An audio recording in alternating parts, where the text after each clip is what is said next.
ओ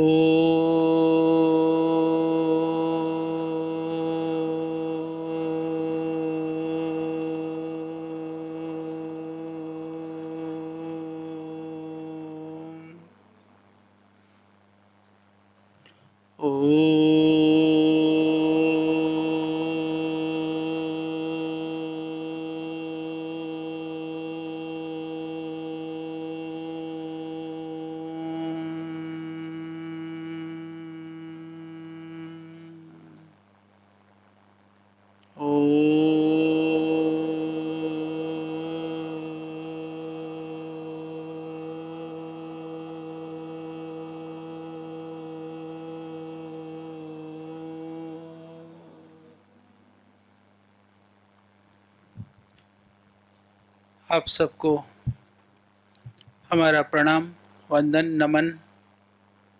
यूं भी परसों से नवरात्र शुरू होने वाले हैं, तो इतनी सारी देवियां यहाँ बैठी हैं, तो आप सब देवियों को प्रणाम।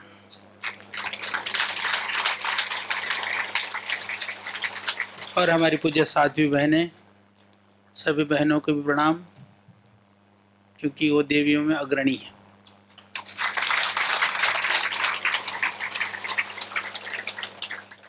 तो मैं तो कार्य में था, मुझे पता चला कि आप सब आए हैं, तो हमने कहा आपका दर्शन कर लेते हैं। तो हम तो आपके दर्शन के लिए आए हैं, ठीक है। तो आप लोग बहुत सेवा कर रही हैं, वर्षों से लगी हुई हैं, एक निष्ठ भाव से परम श्रद्धेय पूज्य स्वामी जी महाराज की जो आदेश आज्ञा है, आज्ञा भी नहीं, मैं एक तरह से कहूँ तो पूज्य स्वामी जी की जो संवेदना है, जो संकल्प है कि बिना आदेशित करे भी आपको यह पता है कि यह गुरु जी की इच्छा है, तो उस इच्छा को, उस भाव को समझ करके उसके अनुसार अपने आप को सेवा में नियुक्त करना, ये बड़ा कार्य है, बड़ी जिम्मेदारी है। ये एक बड़ा समर्पण का एक उदाहरण है। उस उदाहरण को आप लोग पूरा कर रहे हो, पूरा करने के संकल्प के साथ यहाँ पर आए हो, इसीलिए यह आपका सौभाग्य है और ये हम सब के लिए गर्व और गौरव की बात है।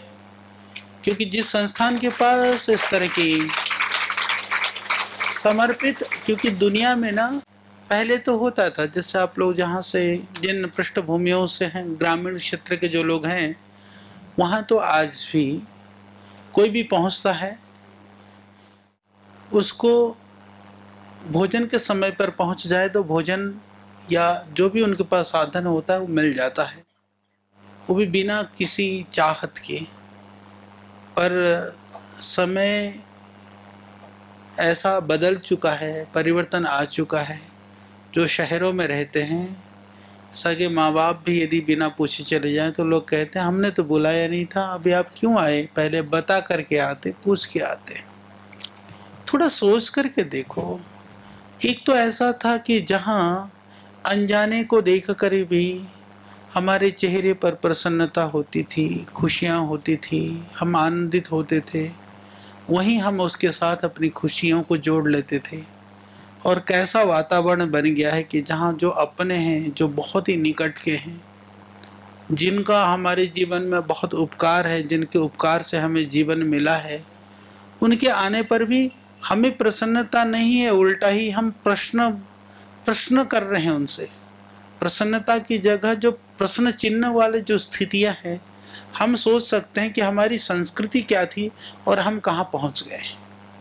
भाई, जिन चीज़ों के लिए दुनिया गर्व करती थी, भारतवर्ष की एकमात्र, यदि मैं कहूँ कि जो सबसे बड़ी चीज़ है जिसके लिए पूरी दुनिया गर्व करती है, वो हमारी परिवार की जो परंपरा है। हमारी जो परिवार की परंपराएं हैं, संयुक्त जो परिवार का जो कॉन्सेप्ट था ना, ये अनायास नहीं हुआ। ये ऋषियों ने बरसों तप किया, साधना की, और उस साधना तप के परिणाम से जो लोग उन ऋषियों के सिद्धांतों से प्रभावित हुए, उसका जो प्रभाव और परिणाम रहा कि व्यक्ति समूह में रहना सीखा, समूहता के साथ में एक दूसरे का सम्मान करना सीखा, सम्मान के साथ साथ में वो जो परंपराएं रही समाज को और परिवार को बांध करके रखती थी। तो आज तो न्यूक्लियर फैमिलीज कहते हैं इसको ना लोग, कि एडजस्ट नहीं कर सकते लोग। बहुत सारे आप, क्योंकि आप सारी बहनें हो, सब जानते हैं कि बोले शादी हो गई तो माँ बाप के दिमाग में रहता है शादी अब अलग होगा, या कोई ना कोई ऐसी परिस्थितियां बना दी जाती हैं या ऐसी परिस्थितियां बनती हैं, फिर ऐसी स्थिति हो जाती कि पति पत्नी हैं पर वो एक रास्ते पर है, वो दूसरे रास्ते पर है, तो उस लेवल पर भी संघर्ष है। तो कहाँ तो हम 40-50 लोग खुशी खुशी रहते थे, कहाँ अब आप पति पत्नी भी शांति के साथ नहीं जी पा रहे हो, तो हम कहाँ जा रहे हैं। ठीक है, यूँ तो मैं कई बार सोचता हूँ, अभी आप लोग देखोगे सब जगह पर, जैसे मैं देख रहा हूँ कर्नाटका, मध्य प्रदेश, छत्तीसगढ़, पूर्वी उत्तर प्रदेश, असम, नागालैंड, मेघालय, त्रिपुरा, हर जगह पर हर भाषा में धर्म की बातें, आध्यात्म की बातें, बहुत सारे धर्म कथा, आध्यात्म करने वाले लोग, प्रवचन, वो दिखता है, सुनता है, होनी चाहिए, दिखनी भी चाहिए। मैं मना तो नहीं कर रहा हूँ, पर सच पूछूं तो उसका प्रभाव कहाँ पर है, उसका जो प्रभाव है वो कहाँ दिख रहा है, वो और उस प्रभाव से परिवर्तन कहाँ दिख रहा है समाज में।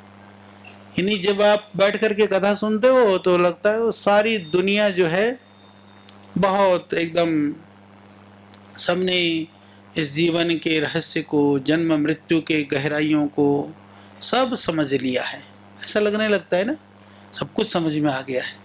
जब वहाँ से बाहर निकलते हैं तो ऐसा लगता है दुनिया तो बदली नहीं। तो फिर ये जो स्थितियां हैं, ये कारण क्या है कि पहले जो है ना हम लोग क्या थे, पहले हम जैसे थे वैसे ही थे, समझो, पहले जैसे थे वैसे थे, यानी हमारा एक ही तरह का जीवन था, एक ही तरह का चरित्र था। हम दिखावे के लिए, दुनिया के लोकाचार के लिए कुछ करते नहीं थे, हम जो थे सहज रूप से थे, हम शांत थे, हम थोड़े उग्र थे, हम कभी प्रेम से बात करते थे, कभी झगड़ते थे, तो जो थे वही करते थे हम। पर अब तो लोग हंसते भी हैं तो दूसरे को दिखाने के लिए। कभी सोचा था कि ऐसा होएगा? कोई जो है ना ही करके दांत दिखा रहा हो तो कोई गारंटी नहीं कि अंदर से ही हो रही हो सकता है तुमको दिखाने के लिए हो रही हो। तो पहले ऐसा नहीं होता था। तो इसी तरह से हमने देखा कि अभी तो आसाम, बंगाल, सब जगह से आप लोग इधर से, बंगाल के नहीं इधर, तो इधर भी मध्य प्रदेश, छत्तीसगढ़ में सब जगह आजकल तो जैसे कोई किसी घर में घटना हो जाती है ना, कोई मर जाता है ना, तो मरने के बाद लोग जाते हैं वहाँ पर, तो क्षमा करना उनमें से आप नहीं हैं, मैंने तो लोगों को देखा है, वो 4-5 बहनें झुंड में ही हु करते जाएंगी, वो बिल्कुल उस घर दरवाजे के गेट तक भी हल्ला गुल्ला चलता रहता, उसके अंदर जाता यूं हुआ है, पूरा एकदम खतरनाक स्टार्ट होता है, पूरा एकदम जैसे कहते हैं ना परफेक्ट एक्टिंग। ऐसा लगता है मानो कि उनके घर में मृत्यु से वो घर वालों से ज्यादा वो दुखी हो। हाँ, ऐसा लगता है। और बेचारा जो दुखी बैठा है ना, तो एक ग्रुप आता है, उसको हिला हिला करके रो करके हाय दैया मैया करके जाता है, फिर दूसरा ग्रुप आ जाता है थोड़ी देर बाद। मतलब जो ग्रुप वाला तो अपना नाटक करके चले गए, मरा तो वो जो बेचारा बैठा हुआ जिसके घर में जो है ना घटना हो रखी है। तो ये हमारे यहाँ पहले क्या था, पहले दिल से रोते थे, दिल से हंसते थे। तो यहाँ तो सब कुछ नकली हो गया, और नकली यहाँ तक हो गया कि तुम्हारे घर में कोई आ जाए, सच कभी दिल में अपने हाथ रख कर ना, आज की बात तो आप सुधार करोगे मुझे पक्का पता है। वैसे तो आप योगिनी बहनें हो, आपसे तो मैं सोच सकता हूँ कि आप सच में ही सही करती होंगी, पर कुछ कुछ घरों में मैं देखता हूँ, कोई घर में जाए ना, पानी उठा करके ट्रे में बड़े प्यार दिखाते हैं, पर मन मन में चल रहा है आ गई बस समय खराब। मतलब पानी देते समय शक्ल तो ठीक है, अच्छा है कि डंडे से पिटाई नहीं कर रही उसकी, पर उसका बस चलता ना, वो वहां टिकने भी ना दे, उसको खदेड़ दे। हाँ सच में ऐसी हालत है अभी कि उनको लगता है आए क्यों ये, मेरा समय खराब करेंगे, मेरा ये करेंगे वो करेंगे। भाई तुम्हारे अपने, मैं ये कहता हूं कि इसको हम दूसरे ढंग से सोच सकते हैं क्या? दूसरे ढंग से सोचने का मतलब क्या है कि आप कितने सौभाग्यशाली हो, इतनी बड़ी दुनिया में वो सब को छोड़ करके तुम्हारे पास आए, कितना अच्छा लगेगा। इतना इतना ही तो सोचना है ना। और आप सोचो कि मैं प्रेम से उसको पानी पिलाऊंगी या कुछ खिलाऊंगी, उसको जो तृप्ति मिलेगी, उसके अंदर में जो उसको आनंद होगा, और उसके मन से तृप्ति से जो आपके लिए शुभ भावना, आपके लिए जो उनके अंदर के जो पवित्र जो भाव निकलेंगे, वह आपके लिए कल्याणकारी अवश्य होंगे। तो ऐसा हम सोच सकते हैं ना। अब आप माताएं बहनें हो, घर में खाना बनाते हो, आजकल तो एक और फैशन हो रखा है। मैं जैसे जाता हूँ ना, यहाँ से भी जाऊँगा तो मैं कनखल में रहता हूँ पुराने आश्रम में ना, तो पुराने आश्रम में जाता हूँ तो जो यहाँ कनखल में जाते समय दुकानें तो पहले भी थी, क्योंकि पूरे दोनों साइड के रोड की तरफ, पर अब जो है वो खाने की दुकानें ज़्यादा हैं। पहले जैसे कपड़े की दुकानें थी, जूते की थी, एक बिजली वाले की थी, एक दो सब्जियों की दुकानें थी, एक दो और ऐसे ऐसी दुकानें थी। पर अब मैं देखता हूँ खाने वालों की बहुत दुकानें हैं, और कम से कम 10-15 तो वो गोलगप्पे वाली है ना, वो हैं। और देखता हूँ, अच्छा मेरे को बड़ा आनंद आता है, मैं गाड़ी में होता हूँ, अच्छा मैं तो खैर चाह करके भी खड़े खड़े खा तो नहीं सकता ना, ऐसा सब इच्छा भी नहीं वैसे, पर मैं देखता हूँ जिस स्टाइल से जिस तरह के बच्चे होते हैं, उनका कपड़ों का सेंस, जिस तरह से खड़े होते हैं, और जो अच्छा मैं देखता हूँ, मुझे कभी कभी चलो नॉर्मल ड्रेस वाले तो चलो नॉर्मल गोलगप्पा मुंह में मार रहा है, एकदम फैशन यूं यूं जब लिपा पोती ले लगा करके जब गोलगप्पा कर करके यूं जो सच समझो। अच्छा आपके दिमाग में क्या आएगा, मेरे दिमाग में क्या आता होगा, आप सोचो। वो थी ना, क्या थी जिसके पर हनुमान जी समा गए थे, सुपर्णखा नहीं थी, सुरसा थी ना। तो सच में उनका मुंह लगता है कि गोलगप्पा ना हुआ सारी धरती हुई वो, हाँ एकदम बिना चबाए। हाँ हाँ हाँ बड़ा हाथी सुरसा के मुंह में धरती हो। अब तुम गोलगप्पा खाते हो खाओगे ना तो याद आएगी तुमको।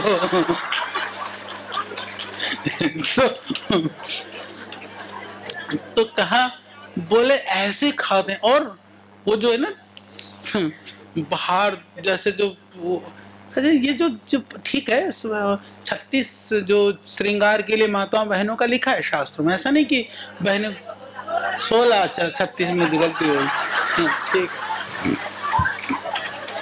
36 भी हो जाएगा, 36 आजकल कर लेती होंगी, 16 लिख रखा है, वो बढ़ गए ना, बढ़ते बढ़ते 36 हो गए। हाँ 36 तो गुण थे वो, हाँ तो ठीक है। हाँ तो गुण कम हो गए ना, श्रृंगार ज्यादा हो गए, एक ही बात है, उसमें क्या है। हाँ पहले गुण ज्यादा थे श्रृंगार कम थे, अब श्रृंगार ज्यादा हो गए गुण कम, और उसको उल्टा कर दो, उसमें करना भी क्या है। तो उसके बाद में जो है वो विधान है 36 क्या 16 श्रृंगार का, ठीक है मेरे को 36 याद है क्योंकि प्राचीन काल में होता होगा कहीं। तो 16 श्रृंगार में, श्रृंगार का तो ठीक है वो विधान है, पर वो श्रृंगार में ये मेरे को पता नहीं, मैंने एक दिन ढूंढा था लिपस्टिक भी है क्या 16 में, है कि नहीं है, पर उसका कितना मोटा लेयर है ऐसा कुछ वर्णन है कि जब राशन खाते हैं पूरा वो जाता नहीं होगा पेट में, वो तो केमिकल है, वो तो खतरनाक। हाँ क्या फ्री आने लगी, अच्छा नहीं जाता है? ठीक, अब बहन जी मैंने तो लगाया नहीं, मैं कैसे बता सकता हूँ कहाँ कहाँ जाएगा वो। तो जो है, तो खाते समय तो इतना, हाँ मैं ये कह रहा था भोजन की बात। तो भोजन में क्या हुआ, तो आजकल मैं बात कर रहा था आप लोग खाना बनाते हो घर में, पर अब ऐसा फैशन हो गया कि मुझे नहीं पता किसका पतिदेव लेकर जाता है, किसका पत्नी देवी लेकर जाती। कहती 1-2 दिन तो बाहर का खाना खाना चाहिए, 7 दिन में चल बाहर। हाँ, मैंने पूछा 2-4 लोगों को। अच्छा ये तो शुक्र है, मैं कई बार मैं इस बात को कहता हूँ, प्रायः पूरे देश का जो है ना, कहते हैं ना वो बोलते हैं कि 18 गुण से कम मिले तो शादी नहीं करनी चाहिए, ऐसा है ना। और कितनी 26 से ज्यादा मिले तो भी नहीं करनी, 36 में नहीं करनी होती है बहन जी। हाँ, कितना 32 से ज्यादा होने पर नहीं करना होता है ना। अच्छा ये बताओ ज्यादा गुण मिलने पर क्यों शादी नहीं करनी चाहिए? तो बता दो, बराबर लड़ेंगे। और कम मिलने पर क्यों नहीं करनी चाहिए? बता दो। अब सुनो, मैं बताता हूं। अच्छा, एक जैसी होनी तो अच्छी बात है। अच्छा, अब मैं बताता हूं उसका रहस्य क्या है। आपने तो अपनी बता दी, मैं कई बार सुनाता हूं, हमने देखा कईयों को ना, प्रायः मैं तो वहां से गुरुकुल से कहानी सुनाया करता हूं कई बार, 1-2 बार मैंने और भी बताई। हम लोगों को बहुत इंटरेस्टिंग है, जो पहला एक्सपीरियंस था हम लोग ना गुरुकुल में, हम अन्न इकट्ठा करने के लिए जैसे घूमते थे ना, जब गुरुकुल का अन्न का जो गेहूँ पकने के बाद में, तो वहाँ होता था, क्योंकि अन्न लिखा जाता था चौपाल में बैठ करके, वहाँ पुरुष लोग होते थे, वो अन्न लिख देते थे कि किसी ने कहा 10 किलो, किसी ने कहा 20 किलो, किसी ने कहा 1 मण, किसी ने कहा 1 कुंटल, जिसका जैसा सामर्थ्य होता था। तो जब हम घर में जाते थे तो प्रायः क्या होता था, माताएं बहनें होती थी, पुरुष घर में नहीं होते उस टाइम पर, जैसे कि इतना आपका अन्न लिखा हुआ है, अनाज दे दो। तो हम देखते थे जैसे कोई सज्जन सी माता हो तो कहती थी देखो 20 किलो लिखा, अरे बेटा ज़्यादा ले जाओ, 40 ले जाओ, तो ज़्यादा दे देती थी। और जैसे कुछ ऐसी हो ना, जिसने कैसा कोई दिलेर पति था, उसने लिख दिया 50 किलो, जाते पत्नी जो है ना एकदम नाक भूंस सिकुड़ करके आ गए, इनसे काम किया जाता नहीं, हरियाणा में मोड्डे बोलते हैं बाबाओं को, बोले मोड्डे बन गए, आ गए, लिख दिया फ्री में, सारे दे देगा, मैं तो 10 किलो दूंगी, ले जा 10 किलो। तो मैं 10 किलो भी ले आया, 50 लिखे हुए ने 10 भी दिया, 10 लिखे ने 50 भी दिया। पर बाद में मैं ये सोचता रहा, तब से लेकर के आज तक मैं इसके ऊपर रिसर्च कर रहा हूँ, मतलब कि मैं सोचता हूँ ये भगवान ने एक जैसा बनाया होता ना, ये तो घर बूट जट जाता। हाँ, एक कहता 1 कुंटल लिखा दे, बोले बेटा कोई नहीं तू 2 ले जा, तब तो मामला बिगड़ता। तो इसीलिए शायद कहा ज्यादा गुण मिलने पर भी, क्योंकि ज्यादा गुण तो फिर मिले ना मिले, इसका अर्थ यह है कुछ गुण मिलते हैं, कुछ गुण मिलाए जाते हैं। ये समझ लो कि तुम हमेशा सोचो कि जो मैंने कहा है वह सही है, तो गुण कहाँ मिले, फिर तो जिद्दी होगी। ये ध्यान रख लेना कि तुमने कहा है वही हो, यानी मैंने जो कहा है वही हो, फिर तो मिलने मिलाने की कोई कहानी नहीं है। फिर तो तुम जंगल में रहते, फिर बाबा जी बन जाते, फिर क्यों सोची कि शादी करके घर बसाना है। वहां हुआ कि हमें कहीं, क्योंकि प्राय होता है ना, जब बुद्धि की बात आती है ना, तो सबको लगता है, मैंने देखा है दुनिया में ना, सबको लगता है मैं तो, मेरी बुद्धि, मेरी सोच, मेरा चिंतन, मेरा विचार, मेरा निर्णय सबको बड़ा प्यारा लगता है। अच्छा ये बताओ, आप में से कोई ऐसा है कि जो कहे कि मैं तो गलत, मेरा निर्णय ठीक नहीं होता है? मुश्किल से कोई मिलेगा, अगर मैं तो सही हूँ, दूसरा वाला गड़बड़ है। हाँ, दूसरा घर पे बैठा है ना, बगैर तेरे को क्या आता है, 2 टके की बुद्धि नहीं, मैं करता हूँ ना, हो गई बस बात शुरू, खत्म। फिर उसके लिए देख लिया करो रामायण और महाभारत भी कहानी देखो। मैं ये तो नहीं कहूंगा कि वो माता देवियों ने शुरू कराई थी सारे युद्ध, पर मैं ये तो कहता हूँ कि छोटी बात से शुरू हुई थी, ये तो सोच ही सकते हो ना आप। तो जीवन के बड़े से बड़े जो युद्ध हैं वो छोटी छोटी चीजों से होते हैं। यानी इसका दूसरा, इसके उल्टे अर्थ में ले लो। उल्टे में क्या लेना है कि बड़ी बड़ी चीज़ों के, समस्याओं के समाधान के लिए भी हम छोटे छोटे प्रयास करने से उसका समाधान खोज सकते हैं। सिंपल है, उसका विपरीत कर दो। जैसे मैंने कहा ना कि छोटी सी बात से बड़ी बड़ी समस्याएं खड़ी हो सकती हैं, तो छोटे छोटे प्रयास से बड़े बड़े समस्याओं का समाधान भी हो सकता है। तो इतना ही समझना है। इतना समझेंगे तो घर बहुत सुंदरता से चलेगा, बहुत अच्छी तरह से आप लोग चला पाओगे। ये मंत्र है, ये इस मंत्र को अपने गांठ बांध करके रख लो। इसी तरह से जैसे हमने कहा कि आजकल कि 7 दिन में तो बाहर खाने जाना प्राय फैशन हो गया है। मैंने देखा, इसीलिए मैंने कहा ना, इतने तो मैंने पूछा, गोलगप्पे तो ठीक है, गोलगप्पे भी खा लेते हैं, घर जाकर रोटी भी खा लेते हैं, वो तो डबल हो जाता है डोज। कुछ तो ऐसे होते हैं कि मैंने देखा वहाँ पर वो जैसे ना डबल रोटी टाइप, वो पिज्जा बर्गर क्या टाइप है वो खा रहे। एक इधर से मैं देखता हूँ, रुड़की से निकलूँ शहर की तरफ से, पहले उधर नहीं था, अभी ऐसा है कि वो पूरा ग्लास वाला है बिल्कुल रोड के साथ में। उसने जानबूझ करके शायद ब्रांडिंग के लिए कर रखा, वो पर्दे भी नहीं है, इधर ग्लास लगे हुए, जाए तो आदमी ऐसे ही बैठे हुए हैं, बड़ा विचित्र लगता है। आपको गोलगप्पे ये जो है ना बाजार के जो पिज्जा बर्गर मत खाओ, पर आप खाते हुए को देख लो ना, आप कभी नहीं खाओगे। हाँ, जिस तरह की उसकी मुख की आकृति, आंख, फिर वो छीना झपटे टाइप करते हैं ना अपने आप ही। एक तो दूसरों का सामान झपटना, एक अपने सामान के लिए भी जद्दोजहद करना। हाँ सच में बड़ा, मैं तो बड़ा आनंद लेता हूँ, बड़ी तृप्ति हो जाती है। वैसे भी हम लोगों ने तो वो पढ़ा था कहीं, पता नहीं, घ्राणेन अर्धभोजनम, कि बोले सूंघने से आधा खाना हो जाता है, तो हम देखने से हो जाता हमारा तो। हाँ, दर्शन नहीं हो जाता सारा काम।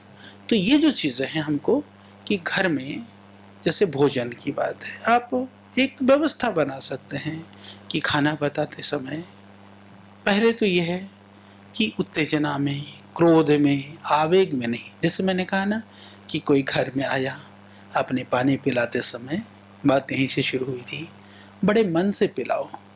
मन से पानी पिलाओगे ना, देखो घर में आया है, वो पानी पी के तो जाएगा, नहीं भी पिएगा तुम्हारी मजबूरी है, पानी तो सामने रखना पड़ेगा।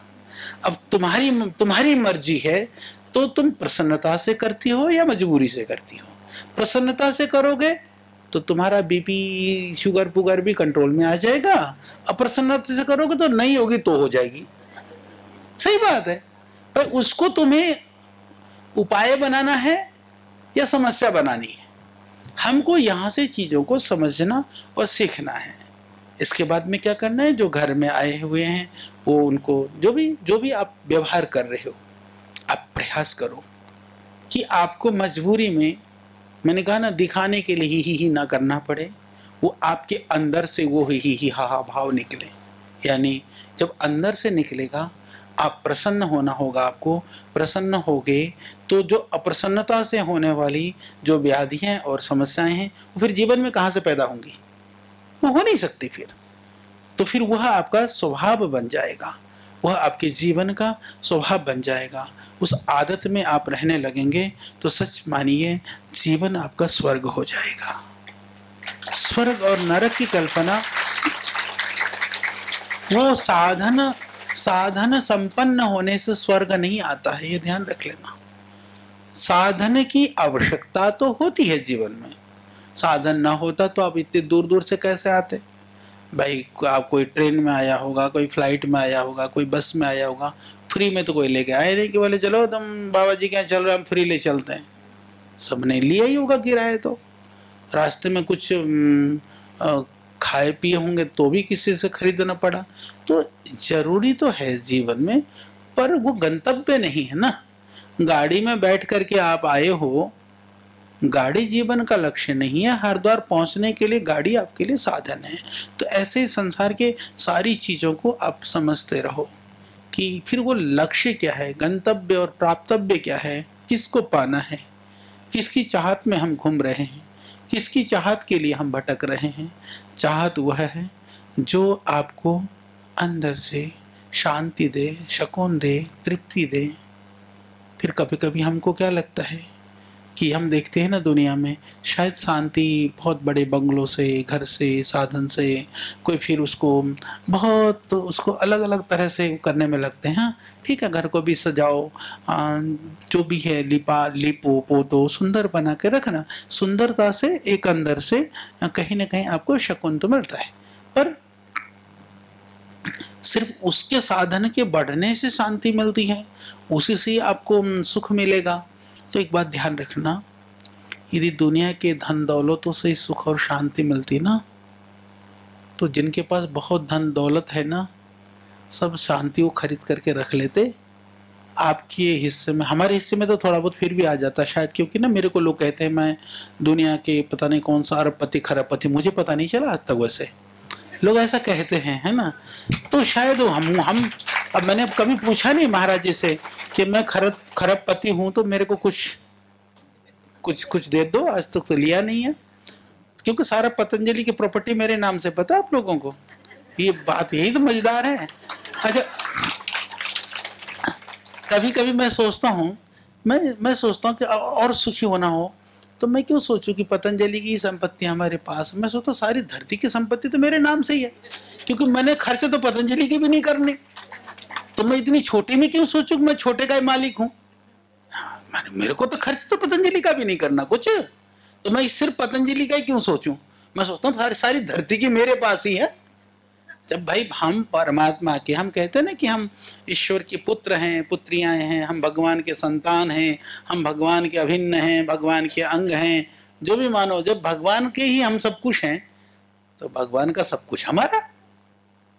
कोई जरूरी है कि माँ बाप की भी जो जिसकी सोचते हो कि जिस घर में बैठे हो वो संपत्ति भी सारा तुम खत्म करके थोड़ी मरते हो, चिंता करते हो मेरे बेटा का, बेटी का, आगे का, पीछे का। अच्छा एक बात ध्यान रख लेना, ये भी मैं बता देता हूँ, जीवन में संतति को शिक्षा तो दे दो आप, जरूरी है, जितना वो पढ़ना चाहें, जितना आप पढ़ा सको, जितना उसको योग्य बना सको, उसके लिए आपको प्रयास करते रहना चाहिए। उसके अतिरिक्त ना कुछ छोड़ के जाने की मत सोचना, कभी देने की मत सोचना। बहुत सुंदर है वो, पंजाबी में कहते थे लोग ना, वो भया पूत तो क्यों धन संचय, भया कुपुत तो क्यों धन संचय। देख लेना, कभी भी देख लेना, क्योंकि ये एक सिंपल सी बात है। कभी आप देखना, जो आप हैं, या जैसे आप तो बहन हैं, ठीक है, घर छोड़ करके आप आए, आपके अपने भाइयों को या अपने पतियों को देखो, जो ठीक ठाक सा होगा तो उसको भी माँ बाप पर निर्भर नहीं है, और जो निकम्मा होगा तो भी निर्भर नहीं है।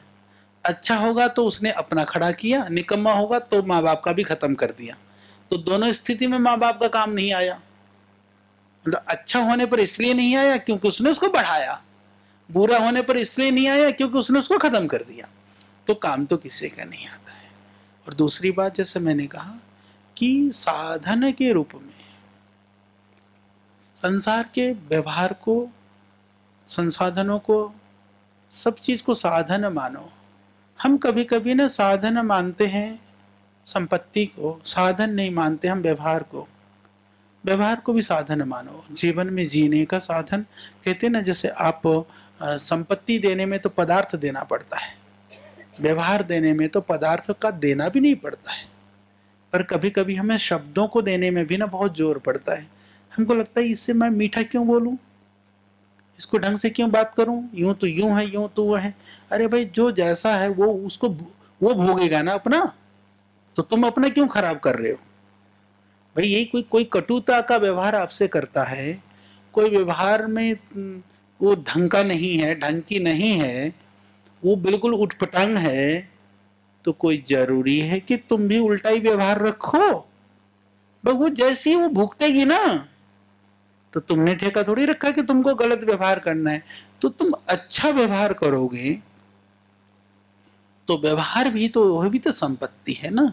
तो आप जैसे किसी को कोई सामान दे दो उठा करके, तो लोग कहते हैं ना कि ओहो उसने मेरे को तो ये गिफ्ट दिया, ये सामान दिया। ऐसे ही जब आप बहुत मधुरता के साथ व्यवहार करते हो, तो कहे उसकी बेटी, उसकी बहू, उसकी माँ, उसकी बहन, देखो क्या व्यवहार रखती है, क्या बातें करती हैं। तो आप लोग आपस में भी ऐसे सुनते होंगे। कई बार ऐसा होता है कि जो नितांत, जो किसी को पसंद नहीं करता हो, बिल्कुल घर के अंदर उनका संबंध और संपर्क ना हो, तो भी व्यवहार की बात आती है तो बहुत चर्चा करते हैं कि नहीं वो तो व्यवहार में तो बहुत अच्छी है। तो कम से कम आपको इन इन लक्ष्य को पाना है।